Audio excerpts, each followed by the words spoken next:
Hey everybody, Alex from Team Bakline here. This is part 2 of our New York City Marathon course strategy bonus episode. If you want to hear about race day logistics and a section-by-section breakdown of the course itself, go give part 1 a listen as well. In part 2, Matt and Molly cover negative splitting, hills and pace adjusting, course visualization, what an effective taper looks like, and so much more. So remember to subscribe and share with a friend who is also running New York. Thank you guys so much for listening. We cannot wait to see you this weekend.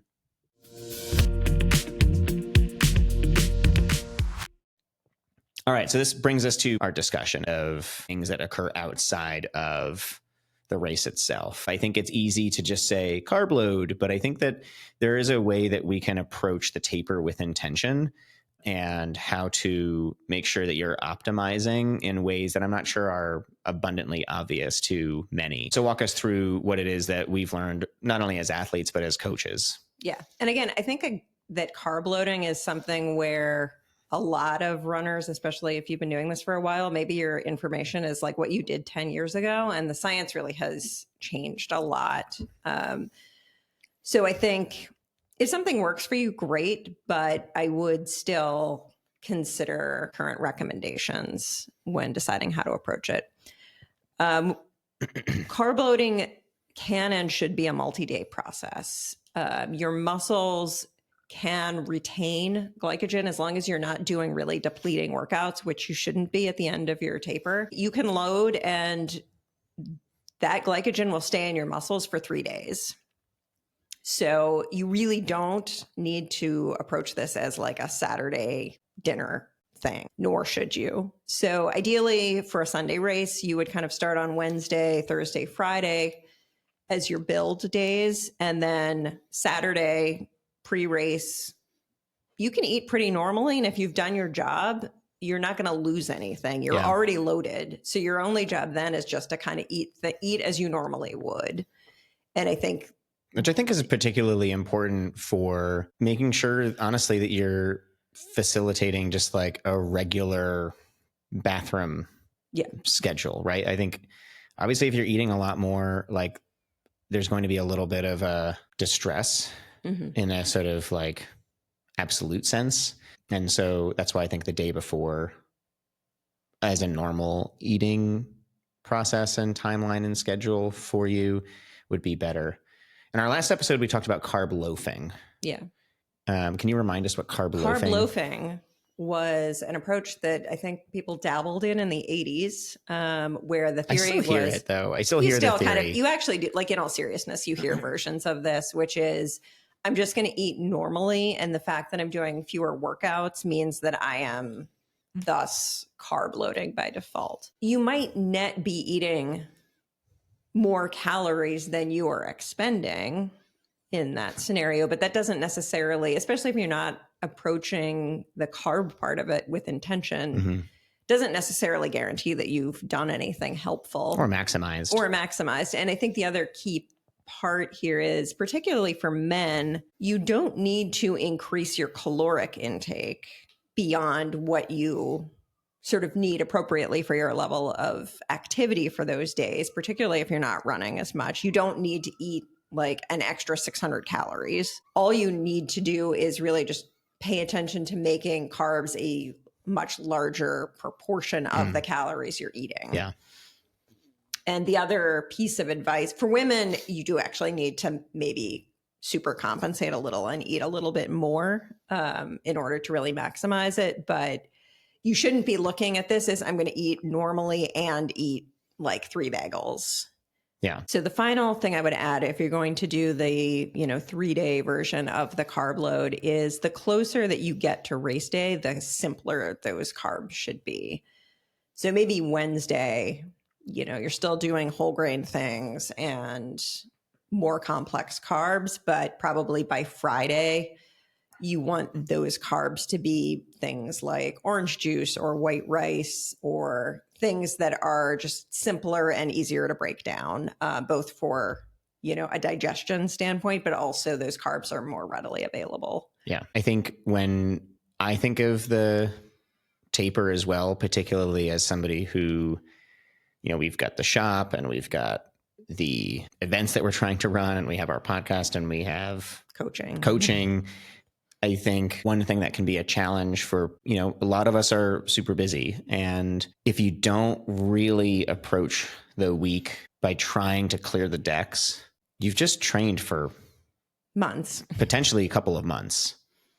And there's a day where that's going to come to fruition either way, right? Good or bad. It's just, it will happen. Give yourself the best chance you can by trying to make that week about you. That's not being selfish. That's honoring the investment that you've made. And so if that means like turning an event down or making sure that you're, saying, no, I can't do that like early morning, 7 a.m. meeting because I need to sleep a bit more, especially if this is something that you are really caring about and you're looking for that BQ, you're looking for a PR, clear the decks. Yeah. And hopefully, we all have commitments and, parents can't necessarily just clear the decks on race week, but you are hopefully running a lot less. So that time, don't try to fill the time with other things is the point. And it's easy to try to stay busy, especially if you're a little bit nervous, but, just instead of the hour run, if you can squeeze in a 30-minute nap even, that's going to help. Yeah. So the taper is often characterized as this really challenging part of a runner's training, despite the fact that you are running less. Feeling weird pains and anxiety and all of that type of stuff is quite normal for a number of reasons. One, anxiety because there's nothing else you can do. Yeah. Let's acknowledge that you are entering this period of I've done all of the work that I can do.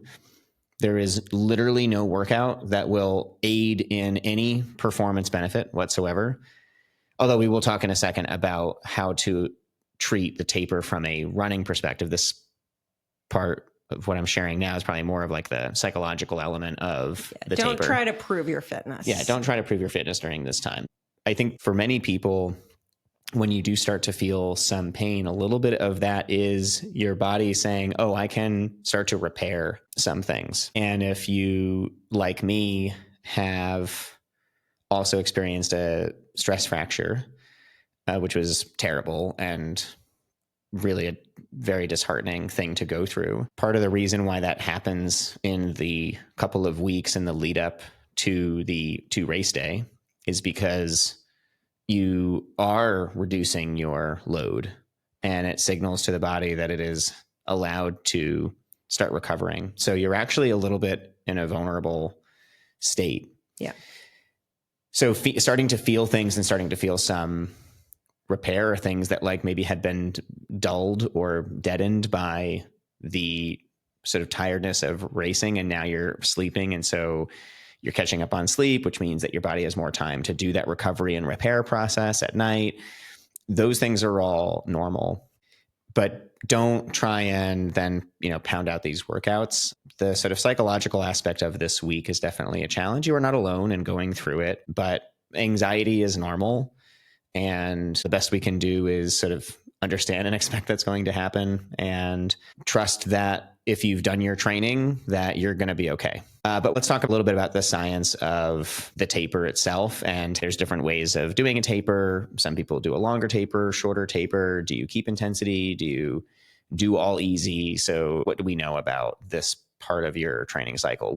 So for marathons, most typically you're going to hear 2 to 3 weeks for a taper. That's a pretty standard window. I think officially 4 weeks out is, in terms of a training block, would be defined as a taper, is the last 4 weeks of training, because that usually also is the shift from focusing on long runs and building endurance, because that really is like a month-long process. So if you do a 24-mile run 2 weeks out from your marathon, that's not really going to give you any benefit. No. At least for race day. But considering the 2 to 3 week standard and trying to figure out what's right for you, there was a study that I pulled this from that looked at 2 to 3 weeks versus 4 or 1. And what they found, and if you're looking at the screen, overall effect was greatest at 2 weeks. I think personally, anecdotally, I've always found that to be the case. Yeah. I think even psychologically, when you go to the starting line and you haven't really done a hard workout or a long run, for 3 weeks, that always feels a little scary to me. So 2 weeks appears to be optimal. I have seen in some of these kind of review papers that looked at a number of studies and a number of samples that the higher your mileage, the more you might benefit from a longer taper, which kind of makes sense. If you were running 100-mile weeks, you might in fact need the 3 weeks to kind of recover from that than somebody that was running, peaked at 40. Yeah. So I think that's something to keep in mind. But again, this is kind of an individualized thing, but I would say if you're in the 2 to 3 week range, you're doing it right. So probably the biggest question that people have is really, how much should I taper? How much of my volume should I be sustaining? What the science has showed is 40 to 60% of your overall volume is usually sufficient. And I would say usually you will have had your peak weeks kind of pretty close to when you're starting the taper, or at least within a couple of weeks of that. I would say it's 40 to 60% of your most recent weeks.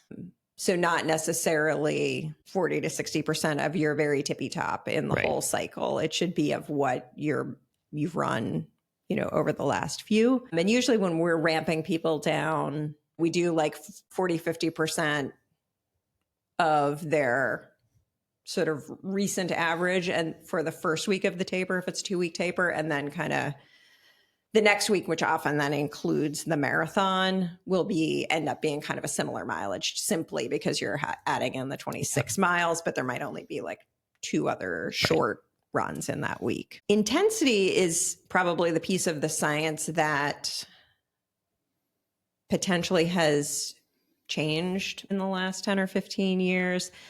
I know runners my age that still will kind of say like, no hard workouts in the taper. And I think that's sort of true, but not optimal. Like, you should not be doing a workout where you're going to the well, but you actually do need to maintain intensity. And I think especially if you're doing a 3 week taper, you kind of need to keep pinging your body so that it doesn't just start detraining. Yeah.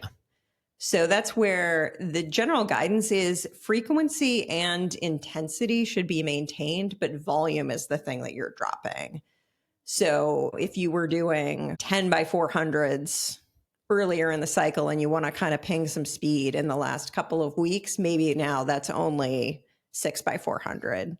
You're just kind of reminding your body that it still needs to maintain that fitness. So like just absolutely running easy for 2 weeks or 3 weeks is not going to get you an optimal result. And I think on the other side of the spectrum then is, to the point of the last bullet on the slide that we're showing here, is that running too close, too short of a taper where you're still expecting to get some form of like performance gain from doing something hard. And when I say hard, I don't mean, as you say, you're still going to be doing some intensity, just not intensity that is designed to elicit a like true long-term physiological response, like a 10 miles at marathon pace workout might be several weeks out. Yeah. And you don't want to do anything that's too depleting in terms of, again, like you're allowing your body to recover. You're trying to build up your carb reserves.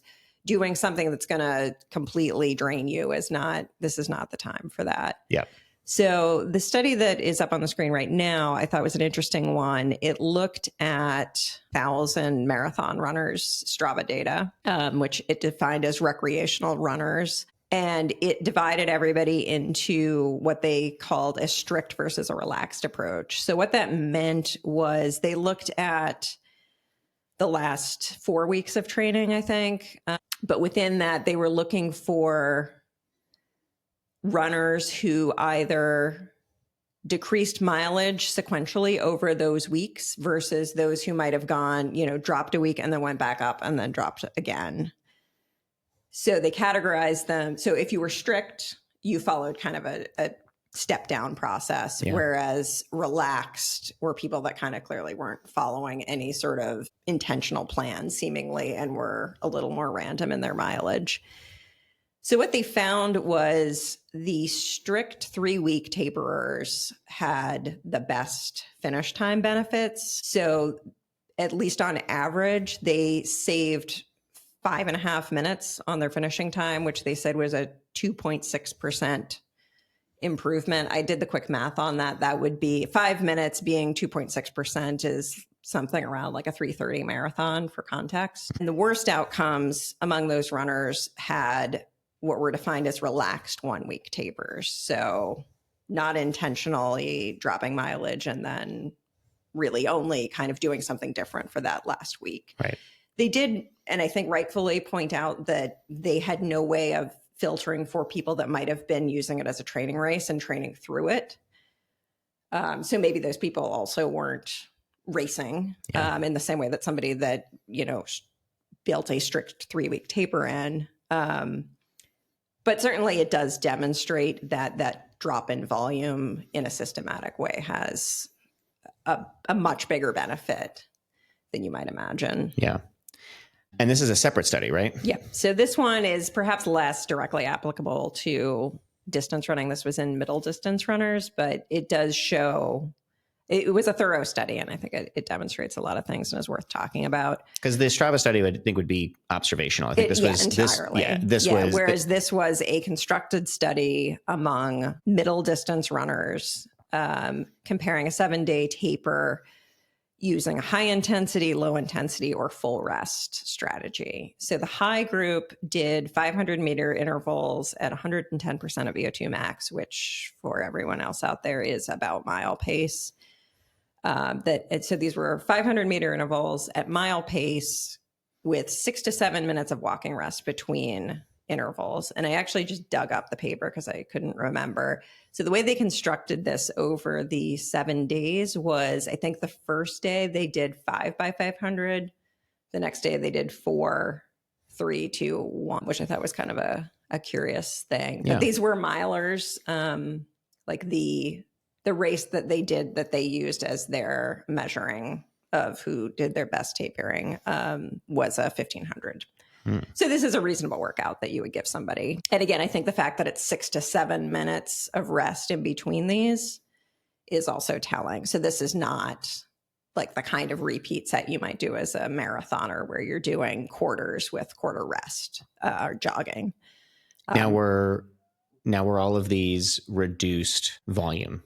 So they were the same amount of volume as the low group, because this was just looking at intensity, right? Not volume. So volume was held and then rest steady. by definition means they're not doing anything. Right. Yeah. So the low group did the same volume as the high group, but they only did easy running. And then the rest group did nothing. So on the next slide, we will see what happened. But basically, the high group improved time to fatigue at 1500 pace. They actually had better muscle glycogen concentration, which actually does make some sense because when you deplete a muscle, it then can reabsorb effectively. So as long as you are refueling your workout immediately after for something like this, it actually could improve your muscle glycogen.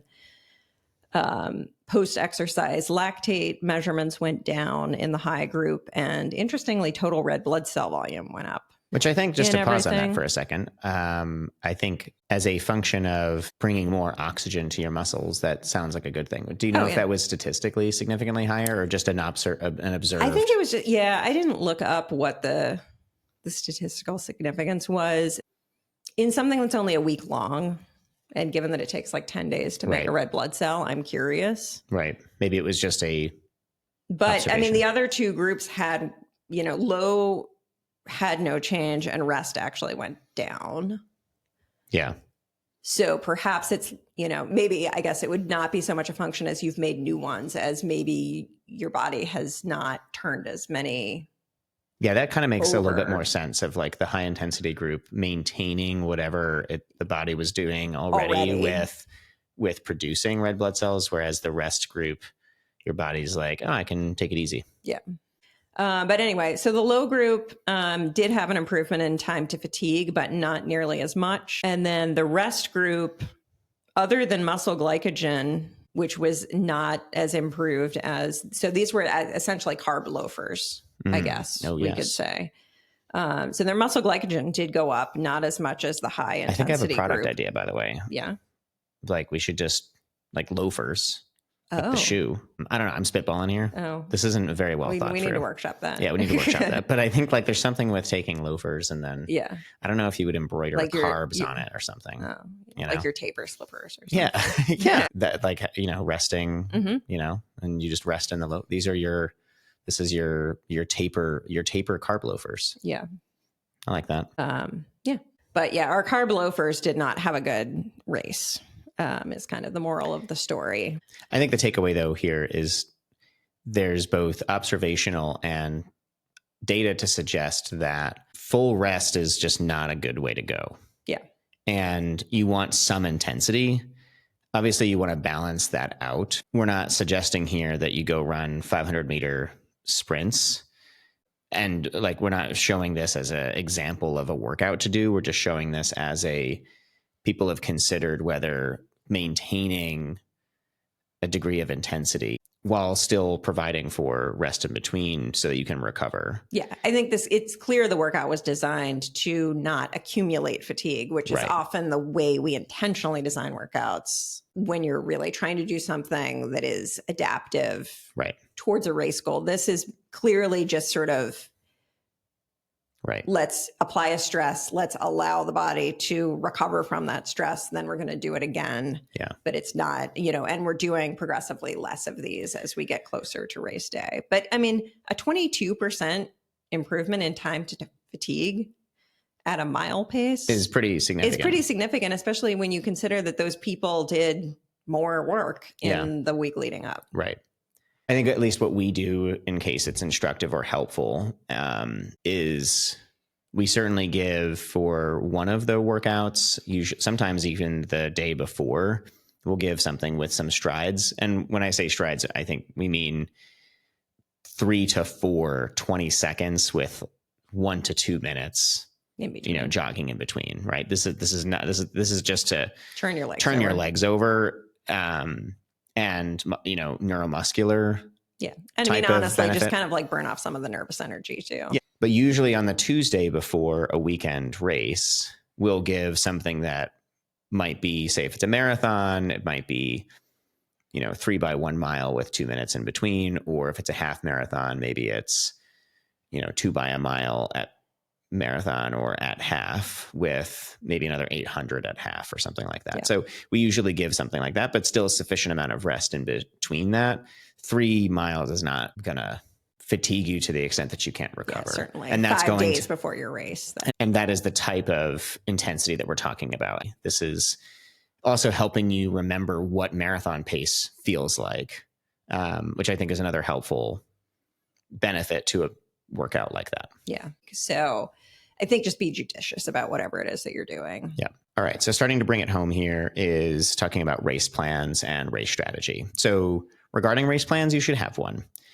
Now understand that obviously that race plan might need to be adjusted and modified as you get into the race, but we always encourage people to respect what you're doing and not just show up to the line and not have a thought in mind. I think if nothing else, it will instill some discipline in how you are running, particularly if, as we discussed earlier, you want to approach the Verrazano with care and intention and that you're not just kind of, going out the gate super quickly. So I think if you have a plan, it then gives you some sort of discipline to follow.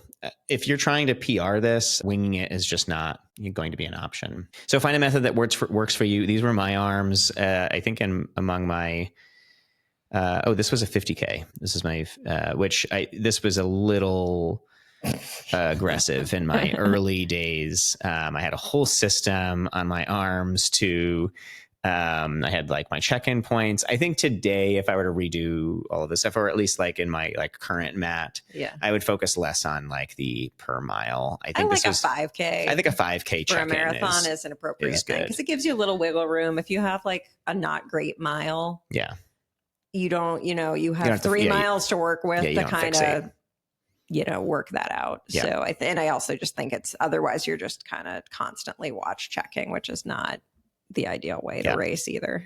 Yeah. I think visualization can be a really useful thing to do, especially during the taper. If you haven't already incorporated it into your training. For New York, I even sometimes recommend that people just visualize the whole getting to the start process. If that's something that makes you a little anxious, just run through it in your head a few times and kind of know what's going to happen. That can help. Certainly for actual race performance, there's clearly, we've talked about some points in this course that are difficult. No matter how well you're running, they're going to be difficult. Going over the Queensboro is hard. It's going to be quiet. It's going to be, you're in your own head. So just know, one, I think visualizing how you want to handle that. And, maybe visualizing what happens if something isn't feeling great and how you want to be able to respond rather than just reacting in the moment can be really helpful. And also kind of having a cue of what you want to be able to say to yourself when things do get hard.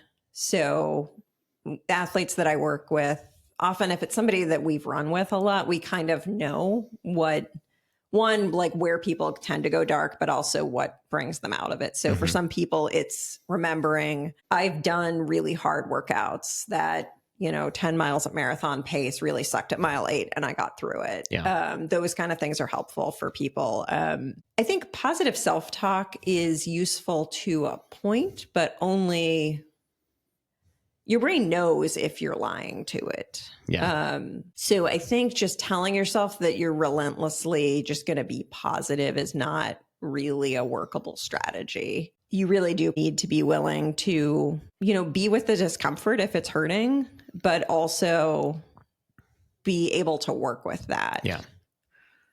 And that's where I think visualization can be a helpful tool in your toolkit. Okay, so let's talk about a couple of strategies in brief. If you are following a pacer, and we know one, we know several, they're very good and they're very nice people. They're instructed to follow a pace. Even split pace. And as we have hopefully demonstrated, this is probably a course better run on even effort and as a negative split. So that means that it may not work for you to follow a pacer, or at least not follow a pacer the entirety of that time. Yeah.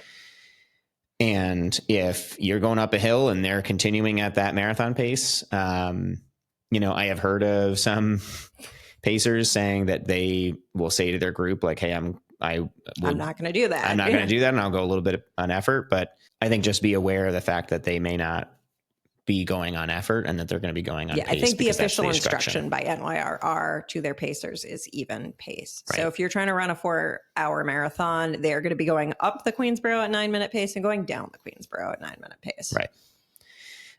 So I think for New York, we would certainly recommend more of an effort-based system, and to acknowledge that when you're going up, that you should let the hills win. And when you're coming down, maybe you can quote unquote make up some of that, but you are always going to lose more on the up than you are going to regain on the down. We've talked about negative splitting. This is definitely the best approach. I say that as somebody who sometimes doesn't follow my own medicine. So it's easier said than done. And I think that there is definitely being scared of feeling behind, particularly if you're starting to hurt a little bit. Yeah. And this is a course which very clearly the second half is harder. Yep, absolutely. But it is a generally winning strategy. Yeah. And so I actually, generally when we do these course strategies, I do look at what the top pros do, because I think it's just an interesting comparison point. And yes, of course, there's tactics involved, and that's a different race than most people that are running against the clock are running. But this is still like where the course records come from. Yep. So as a quick little aside, I did find a Reddit analysis that somebody did of 2024 finishers and looked at it basically by finish time and what percentage of the runners negative split. And it was pretty interesting. Like the 205 to 210 group, which is the elite men, 100% negative split in 2024. And then as you get sort of further through the elite group, you start to get less and less. I think there was like a little bump where you would expect the pro women to be, that more people were negative splitting again. And then kind of the fun point was when you started to hit like finishers that were a little like, say, like 305 or 310, you got this big spike or big drop basically in the number of people that negative split. That was clearly the people that went out for this round number pace and then blew up. And might not have been at that, but they just said, I'm going to go for it. Yeah. And then the wheels fell off. So I think it's kind of an interesting. I'm curious for the elites though, how much of that, I again, totally understanding that is a winning strategy, but I mean that in a very literal sense as well, which is like, I'm curious how much of that is sitting back. And you're going to get a negative split simply as an elite athlete by sitting back and like not going out. Nobody wants to make the move. And I think that these moves are then made later in the race, which means that the later part is going to be a little bit faster. Yeah. And certainly like Boston as a course is an interesting one to look at because all the downhills in the front end. And I think one of the few pro performances that I found there where it was like a pretty significant positive split was 2 years ago when they're actually, I'm forgetting his name, but he like completely front ran the thing from the beginning and then like very much slowed down. Like 24 to 26. I think he would have been on record pace otherwise. But most of the time that kind of play does not work. Another really common strategy is the 10-10-10 rule. So that's the first 10 miles, finding a bit of your pace settling in a little bit, but not being too worried. There's obviously a little bit of the hills early on, the second 10 miles, then really dialing in and trying to lock in a marathon pace. And then the final 10K kind of running by heart. Right. And so I do think it also breaks the course up into a nice 3 sections. It's not necessarily from a New York perspective. I don't know that those are the natural break points. They're not natural break points, but they're natural break points, at least mentally and on your watch. Right. For 10 miles, 20 miles, and then the finish.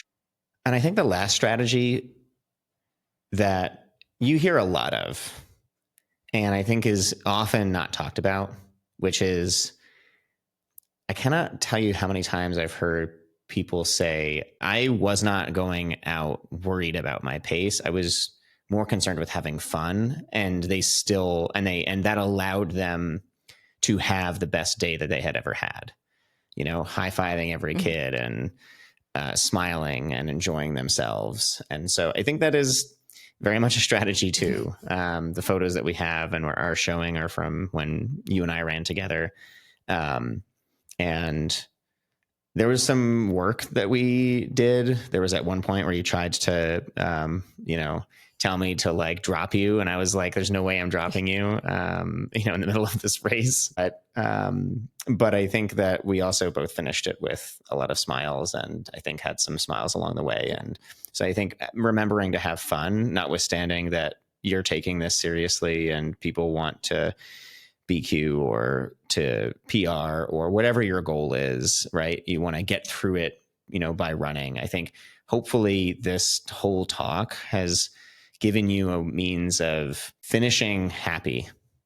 And it doesn't have to be a time-based happiness. I think even if your goal has nothing to do with time, these strategies and being prepared can help you just have a better, more fun day. So final 2 slides here. The second to last thing that we want to talk about is weather. And there used to be this kind of yo-yo of New York having windy days, hotter days, cooler days, rainy days. And I feel like the last several years has just been hot and humid and sunny. And that's like nice from a spectator perspective. Although the one year that our mutual friend dropped out, that was, I think, unpleasant even from a spectator perspective. It was super humid and gross and incredibly difficult for, I think, anyone to enjoy themselves, spectators alike. Yeah. So I think the thing to say here is that it's the same for everybody, but I think it's just the challenge with the weather is that I think dissimilar to Boston, where it can be like super variable. I just think that with New York, there are a lot of exposed parts of the course, particularly if it's sunny and particularly if it's hot. New York can get very humid, and I wish that it wasn't like that, but that has unfortunately just become the new norm. I hope everybody has an amazing day and that we have a great weather day. At least if it's windy, you are going every direction at any point in the day. And so even if it's a little bit windy, you're going to have moments where it's behind you and in front of you and to the side of you. And so I wouldn't worry as much about the wind unless it's like super crazy windy. And even the sun, I think that there are some covered parts, like bring your sunnies.